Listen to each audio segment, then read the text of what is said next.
Welcome again to our Q chat. I'm Willie Palov at the Chronicle Herald in Halifax. I'm joined by Jason Malloy at the Charlottetown Guardian. How you doing, Jason? I'm great. Thanks, Willie. And also Jeremy Fraser at the Cape Breton Post. How's it going up there, Jeremy? It's going great. How's things in Halifax? Good, good. Let's start with you because you've got the hottest player in the league playing in your backyard. Tell us a little about how Drake Batherson's been putting up so many points there. Yeah, so Drake Batherson has returned from the Ottawa Senators training camp.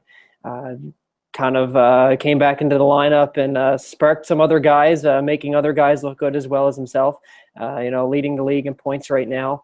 And, he's looking like a player that, it's going to be lots of decisions to be made in Cape Breton coming closer to that trade deadline.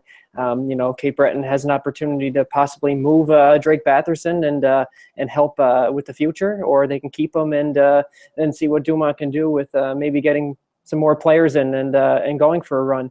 So right now it's interesting here in Sydney, that's for sure. Yeah, with the Islanders, Jason, they were here this week playing the Mooseheads. Very good game, actually. Charlottetown came in as the hottest team in the league, 6 wins in a row. Halifax got the better of them, but you were promising all year that it just would take a while for the team defense and the goaltending to carry them and have a little offense catch up. So give us your version of how they got where they were. Yeah, absolutely. 6 straight wins. They've been playing well all year, just not getting a couple bounces, and there wasn't a whole lot of scoring there. So now that they're getting some timely goals, they're right in those games and are finding ways to win. Everyone's sort of bought into their roles with the team and within that system, and they're having success.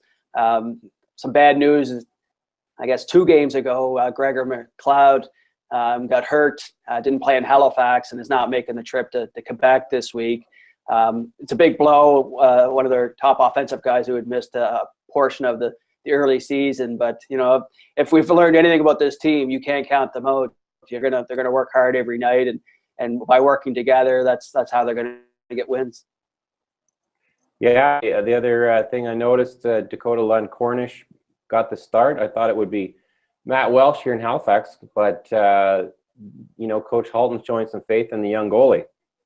Yeah, absolutely. I think they've got faith in both of the guys, both Halifax guys. It's been a string of Nova Scotia goalies here in Charlottetown over the last couple of years, and they can roll with either one of them. Dakota has only got a couple games this season, but they've got total faith in him, and every time they throw him in there, he proves them right.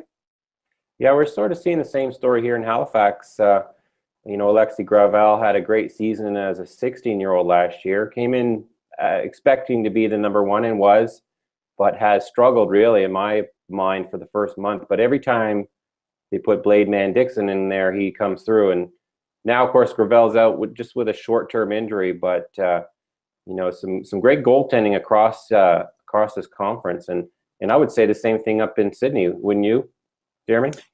Absolutely, there's no question. I think Cape Breton has one of the better goaltending duos across the league with Kyle Jessamine and Kevin Mandolese. One thing with Jessamine, though, he hasn't had the season that many were expecting. They were kind of expecting him to step up his game from last year and continue to improve, which he has had some games where he's been outstanding. But there's other games where he kind of seems like, I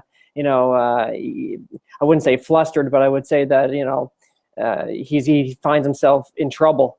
So Kevin Mandolese is right there on his, on his back. We're looking for that number one job. So, Jessamine and Mandolese are definitely battling for the number one job here in Sydney right now. Okay, very good. Well, thanks again, guys. We will get together again next week and have another talk. See you then.